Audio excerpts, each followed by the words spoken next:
नमस्कार, आप सभी का होप एजुकेशनल पोर्टल में स्वागत है। आज हम कक्षा 8वीं के बच्चों को वसंत भाग 3 पाठ 8 यह सबसे कठिन समय नहीं कविता पढ़ाने जा रहे हैं। नहीं, यह सबसे कठिन समय नहीं, अभी भी दबा है चिड़िया की चोंच में तिनका और वह उड़ने की तैयारी में। अभी भी झरती हुई पत्ती थामने को बैठा है हाथ एक। कठिन का मतलब होता है मुश्किल, झरती का मतलब होता है गिरती और पत्ती का मतलब होता है पेड़ का एक छोटा पत्ता। थामने का मतलब होता है सहारा। प्रस्तुत पंक्तियाँ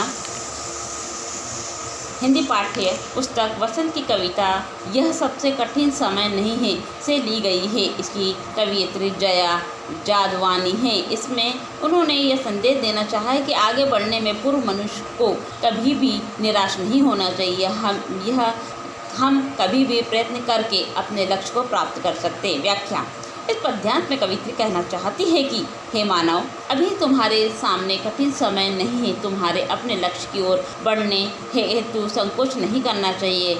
अभी एक चिड़िया अपना नीड़ बनाने के लिए घास के तिनके को एकत्रित कर रही है और उड़ान भरने हेतु तैयार है। इस प्रकार वृक्ष से अंतिम पत्ते गिरते और कोई हाथ उसे थामने के लिए तैयार बैठा है, अर्थात तुम अपने मार्ग पर बढ़ो। यदि तुम लक्ष्य से भटक ही जाओगे तो पत्ती को सहारा देने की भांति कोई अनुभव हाथ तुम्हें भी सहारा अवश्य देगा, यानी तुम्हें सन्मार्ग पर लाने का प्रयास करेंगे।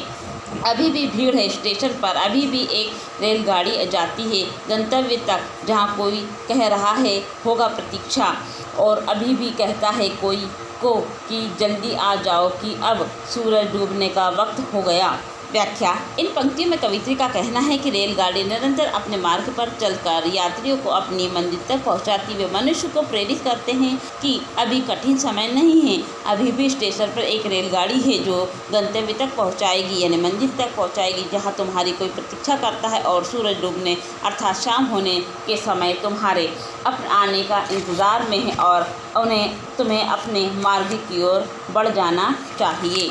अभी कहाँ है, अभी कहा जाता है उस कथा का आखिरी हिस्सा जो बूढ़ी नानी सुना रही सदियों से दुनिया के तमाम बच्चों को। अभी आती है बस एक अंतरिक्ष के पार की दुनिया से लाएगी बचे हुए लोगों की खबर। नहीं, यह सबसे कठिन समय नहीं है। व्याख्या।